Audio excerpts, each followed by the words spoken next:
7.3 मध्ये आता आपण सेकंड क्वेश्चन पाहणार आहोत. If 15 workers can be build a wall in 48 hours, म्हणजे 15 कामगार एक भिंत 48 तासामध्ये बांधतात. How many worker will be required to do the same work in 30 hours, म्हणजे 30 तासामध्ये किती तीच भिंत 30 तासामध्ये जर बांधायची असेल तर किती वर्कर लागतील हे विचारले आपल्याला. ठीक आहे. तर आता आपला एक लक्षात ठेवा, ह्या दोघांमध्ये कोणतं व्हेरिएशन हे समजलं पाहिजे. तर स्टार्टिंगला काय करावं लागेल, कन्सिडर करावं लागेल नंबर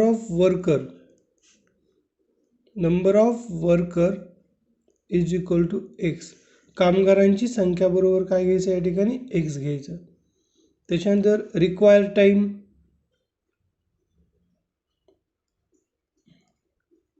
रिक्वायर्ड टाईम लागणारा कालावधी, याच्यासाठी काय कन्सिडर करायचं, वाय.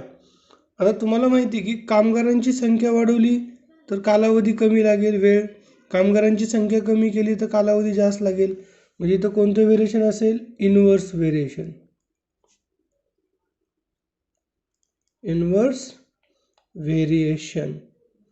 लिहित असताना कसं लिहावं लागेल, X is inversely proportional to Y. मग X is equal to K divided by Y. K is constant. Y मल्टिप्लिकेशनमध्ये K is equal to X into Y. Here is equation number 1. मग स्टार्टिंगला आपला नंबर ऑफ वर्कर दिलेत X 15 आणि त्यावेळेस लागणारा time किती, वाय इज इक्वल टू 48. म्हणजे आपण के ची व्हॅल्यू काढून घेऊ. K is equal to X into Y, then K is equal to 15 into 48. हे असंच राहू द्या. ठीक आहे, हे आली कॉन्स्टंट टर्म. आता सेकंड याच्यामध्ये काय विचारलं पहा, how many worker will be required to do the same work in 30 hours. म्हणजे तुम्हाला नंबर ऑफ वर्कर्स काढायचे. म्हणजे X is equal to question mark आणि रिक्वायर्ड टाईम जो दिलेला आहे तो 30 hours किती कामगारांची संख्या लागेल. मग फ्रॉम वन काय, K is equal to X into Y. K ची व्हॅल्यू आपण काढलेली इथं 15 into 48 is equal to X काढणार आहोत. वाय किती इथं 30 आहे. हा 30 डिवाइडमध्ये येईल. X is equal to 15 into 48 divided by 30. 15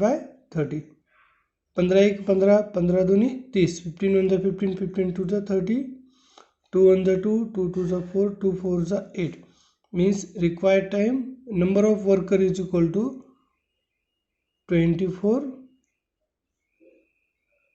worker. Okay, समजले सर्वांना. त्याच पद्धतीने याच्यातला सेकंड क्वेश्चन आहे, 120 bags of half liter milk can be filled by a machine within 3 minutes.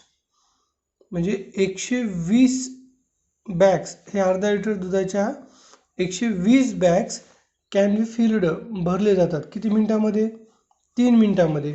Find the time to fill up 1800 bags. म्हणजे बॅगची संख्या वाढली तर टाईमसुद्धा वाढेल इथं, कारण की 120 बॅग भरण्यासाठी 3 मिनिट लागतात. Okay, 120 bags fill up in 3 minutes, and how many times required, find the time to fill the such 1800 bags. प्रश्न सर्वांना समजला असेल. 120 बॅग दुधाच्या भरण्यासाठी 3 मिनिट लागतात, तर अशा 1800 बॅग भरण्यासाठी किती वेळ लागेल. इथे सुद्धा त्या पद्धतीने अगोदर व्हेरिएबल कन्सेप्ट करावं लागेल, कन्सिडर करावं लागतील. Number of bags is equal to X, number of required time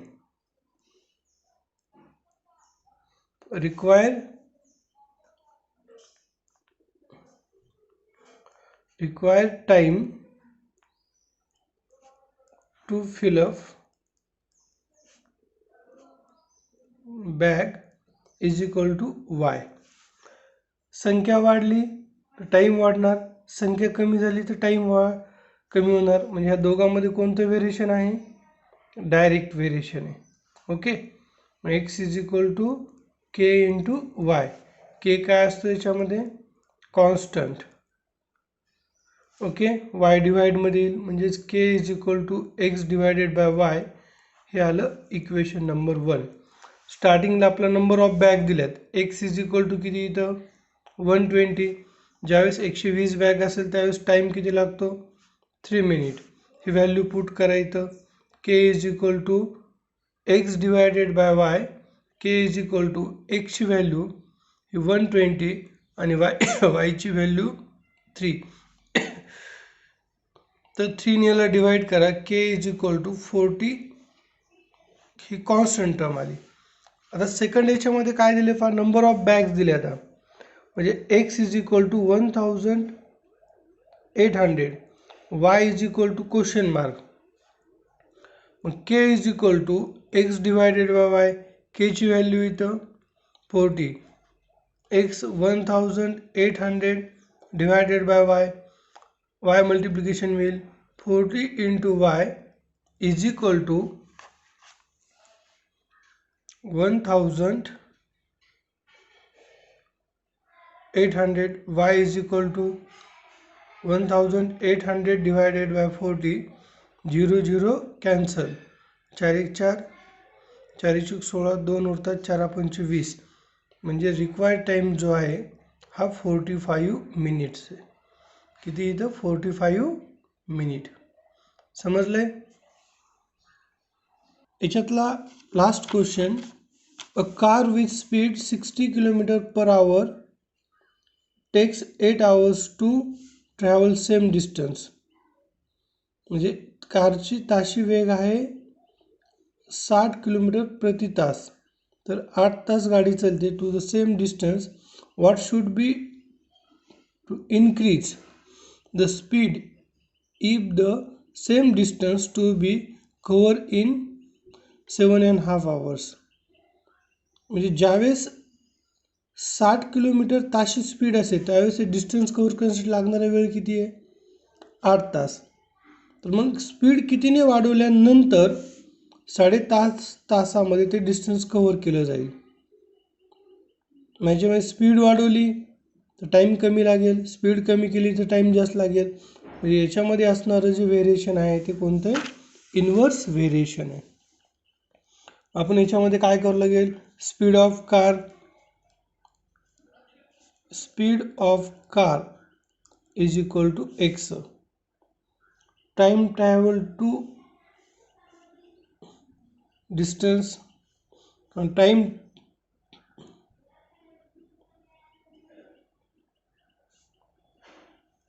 travel to cover distance. त्यानंतर कामसाठी लागणारा टाईम काय? वाय. या दोघांमध्ये कोणतं व्हेरिएशन आहे? Inverse variation. कोणतं व्हेरिएशन आहे? Inverse. X is equal to K divided by Y. K is constant. Y मल्टिप्लिकेशनमध्ये येईल. K is equal to X into Y. Here is equation 1 द्या. आता स्टार्टिंगला पहा. आपल्याला स्टार्टिंगला एक्सची व्हॅल्यू किती आहे? स्पीड 60. रिक्वायर्ड टाईम किती? 8. ही व्हॅल्यू इथं पुट करा. K is equal to 60 into 8. आता दिले काय आपल्याला फाईंड करायचं? याच्यामध्ये टाईम दिला आहे आणि स्पीड काढायची. म्हणजे वाय दिले. Y is equal to 7.5 hours. याला कन्वर्ट करा. 214. 2 7 14 प्लस 1 म्हणजे 15/2. आता याच्यानंतर पुढे ही व्हॅल्यू पुट करा इक्वेशन 1 मध्ये. फ्रॉम 1 आपल्या इथं एक्सची व्हॅल्यू काढायची. K is equal to X into Y. केची व्हॅल्यू 60 इंटू 8. एक्स फाईंड करणार आहोत. वायची व्हॅल्यू 15 डिवायडेड बाय 2. हा 2 मल्टिप्लायमध्ये 15 डिवाइडमध्ये. X is equal to 60 into 8 into 2 divided by 15. 15 एक 15, 15 चौक 60. या सर्वांचा गुणाकार करा. x is equal to 4 into 8 32 into 2 म्हणजे 64 किलोमीटर पर आवर ही त्या गाडीची काय आहे स्पीड आहे. Therefore the speed of car 64 kilometre per hour. ठीक आहे. तर अशा पद्धतीने आपला 7.3 संपलेला आहे.